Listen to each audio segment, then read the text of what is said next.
How's it going, everyone? Sethphir here, and welcome back to another Tower of Fantasy video. We are still technically on vacation, but that's not gonna stop us because Saki Fuwa is coming out tonight, and that is super exciting. I've been waiting for this character since the beginning of the game, practically. It is one of the coolest characters, in my opinion, alongside of Lyn, and I am ready to go for tonight. And speaking of tonight, there's gonna be a few things that you're gonna wanna prepare and have in order, so this video is gonna talk about all of that. We're gonna talk about the meta change coming up with Saki as well, and we're gonna have some streams tonight and a whole bunch of other good stuff. So let's go ahead and get into it right now. First off, we're going to be preparing our materials for Saki that will be coming out tonight, and with Saki's release, Ruby will be going away, and I think in fact in about 5 hours. So this is gonna be your last chance to go ahead and pick that up if that's something you're interested in, but make sure that you have plenty of your weapon materials available and ready to go for Saki because you will need to level her up. She is one of my favorite characters in the game, and I'm going to be going for 6 stars on Saki Fuwa. That's right, 6 stars on Saki Fuwa. I'm going to pick up the Matrices as well, so I'm going a full-on ice comp in Tower Fantasy. It's going to be a lot of fun, so I'm super excited about all of this. If you guys want to check that out, I'm going to be doing my pulls on Twitch, but I'll also be putting a video on YouTube for my Saki Fuwa pulls. You can go ahead and see all that. Twitch stream should start today right around 3 p.m. EST. It's going to be a bit of an early one. I'm going to go ahead and check out some of the other stuff that I've been saving up on my vacation for you guys. And speaking of that, let's go ahead and open this box. This is the weekly box for Dark Crystals or Gold. And the way it works is if I get some Dark Crystals, you have to immediately subscribe and like the video. If I get Gold, well, that's a big loss in its own. So I think that's all that'll happen there. So let's go ahead and open it up. And just for the record, I am like 0-7 on these right now. I've been getting gold every single week, so I might rage a little bit if I get gold again. Please, some Dark Crystals finally. Okay, I mean, we'll take it. It's 100. It's not the most Dark Crystals, but at least it's not gold. At least it's not gold. So I'm happy I finally broke the curse of like 7 weeks in a row of gold. Let me know what you guys got down below in the comments. Hopefully you got something good as well. But I have tons of more boxes to open up, including random monthly passes. I have a lot of currency, including Mira and old Vera coins, as well as tons of summons that I'm going to be doing tonight on that stream. So go ahead and check that out, which will also, of course, include Saki Fuwa itself, 6-star summon. So if you want to see some big boy rolls and some good, hopefully some good luck going into Saki, hopefully Saki has mercy on me, then go ahead and make sure to tune into that one.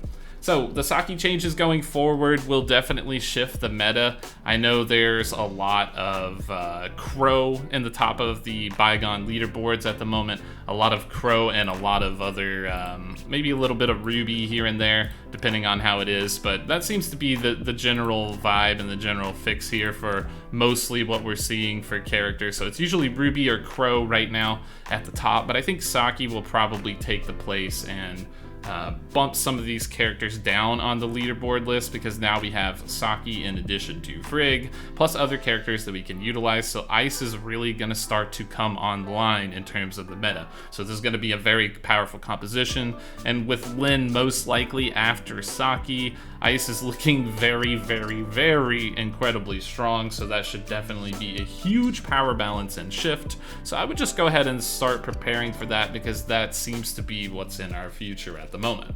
So with Lyn being the character to most likely come out after Saki, that's also going to enable a lot of other comps into the future.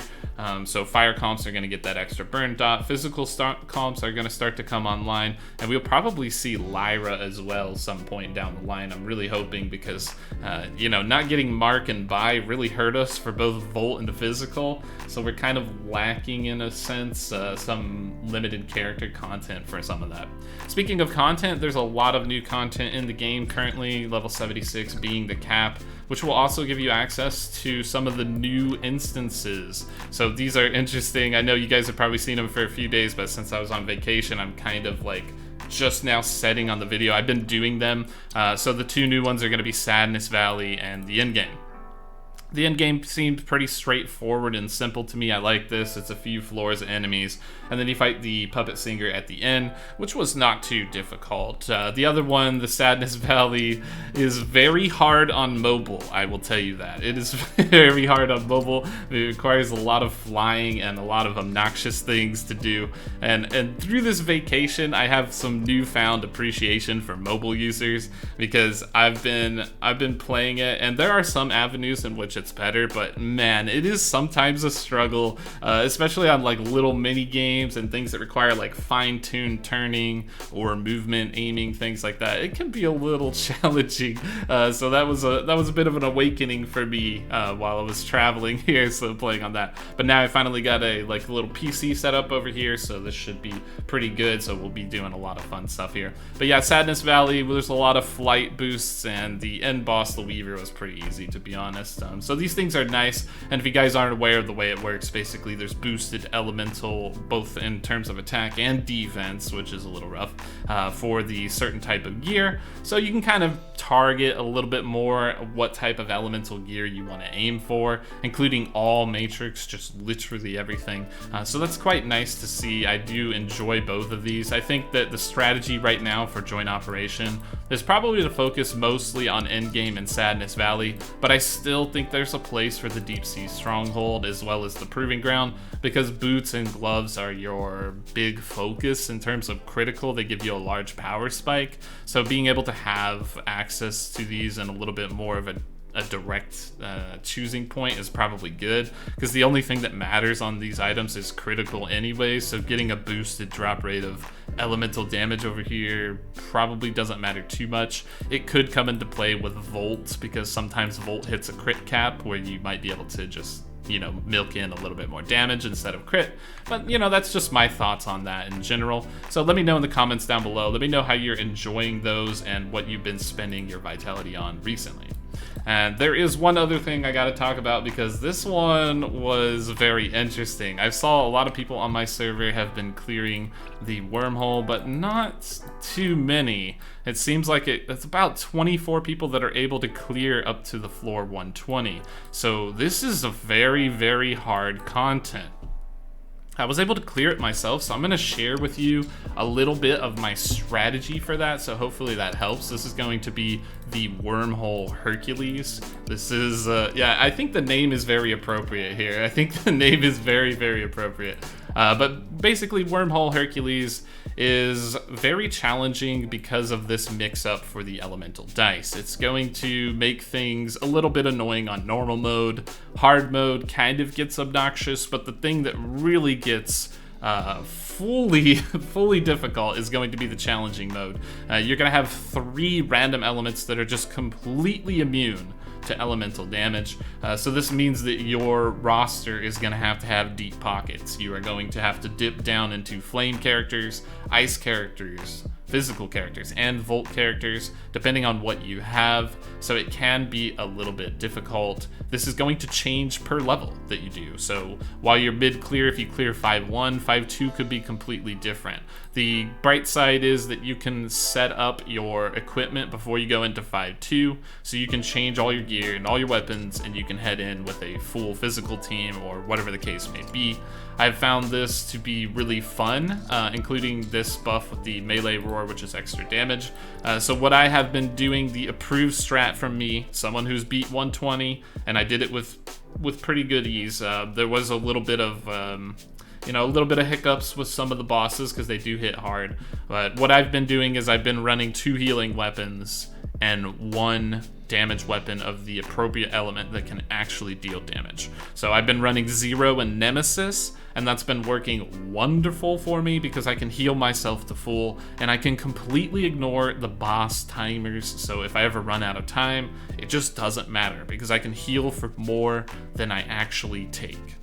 So the most important thing in Hercules is going to be the runes, the blessing runes. The blessing runes is going to be the hardest part about Wormhole, and I'll talk into great detail about this later, but generally anytime you see something with a strong attack boost or a strong critical damage boost, that's going to be the way to go. So things like Heart of Thorns, the one was called like Berserking or something like that.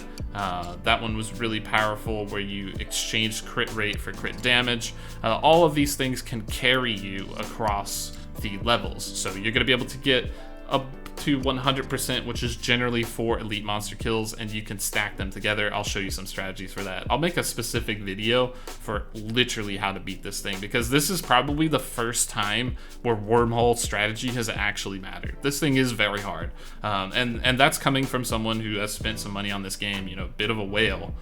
This is challenging, so I would imagine for free to play this would be very difficult. So I'm going to have a full strategic guide coming out for this, and it should help you out for everything on that part. But yeah, it's definitely been fun picking up the power-ups. I enjoyed the challenge. I really enjoyed the challenge. I think this is a great step in the direction of challenging Endgame. I think that this is phenomenal, and I would like to see more content aimed towards this area in the future, but not too much, because, you know, just having a goal to shoot for is good. If everything's too hard, you know, then people don't tend to like that, which is understandable, but you always need a goal. You need that next thing, right? So with that out of the way, we also have some new things on Sequential Phantasm here. So Sequential Phantasm has changed over. I would probably wait, because we seem to have frozen anomaly, so pretty much anything you do here is not going to matter until Saki Fuwa comes out, because you're going to receive a brand new character that's very powerful, and since it's frost attack, you know, it is what it is. So I'm waiting on this one. There is the Barrage Awareness, which is going to be physical only this time. So Shiro Claudia mains, you're going to be having a great time with that. And then the Long Night, the survival game from Heck, the horror story where you have to dodge these monsters. This one's definitely going to be tough, receiving flame and volt damage, so you will be able to kill quite a lot of monsters if you have Ruby or other volt carries like Samir Crow. And this should be pretty good for most people. I think this week is a decent week. It's not too bad. You should be able to get a solid score overall, but I think that the main difference in the ladder is going to be this first one right here. So people that are pulling for Saki are most likely going to get pretty far ahead in terms of sequential points by being able to scale really high in the Frozen Anomaly. So that's going to be pretty much it for this one. I hope you guys have enjoyed the video. I was just kind of chit-chatting, catching up from vacation. I still am technically on vacation, but I will be streaming today at 3 p.m. EST. So be sure to look forward to that. I'm going to go ahead and, you know, just do some of my stuff. I'm going to do some of my pools. I'm going to do a lot of summons before Saki. I'm going to open a lot of boxes and currencies and gacha machines that I've been saving up throughout the week for you guys. And we're just going to have a good time until Saki Fuwa comes out. When Saki Fuwa comes out, we are pulling for 6 stars on the character. We're also going to get the Matrix as well, so I can finally offload all of these Matrix things I've been saving up. I have 249 of them, and I haven't found a character's Matrix that I want to roll on, so it's finally here. Saki is here for me, and I want to do that, so that's going to be really fun. We also have a lot of currency stocked up, as well as rolls for Saki itself, and we'll just be pushing in all the way. So if you want to join in on that action, feel free to hop into the Twitch stream, and if you can't join in, that's okay as well. I'm going to record that video and put it on YouTube after, so you can go ahead and watch there and see all the fun that we're having. Hopefully it's some good luck. If it's not, well, hey, at least bad luck is good entertainment, right? So we'll have that to cover there. All right, that's going to be it for this one, everyone. Thank you for watching the video. I truly appreciate that, and I will be updating here pretty frequently as I'm getting like established here on my vacation. So be sure to be on the lookout for more stuff from me. Thanks for your time, and we will see you in the next video.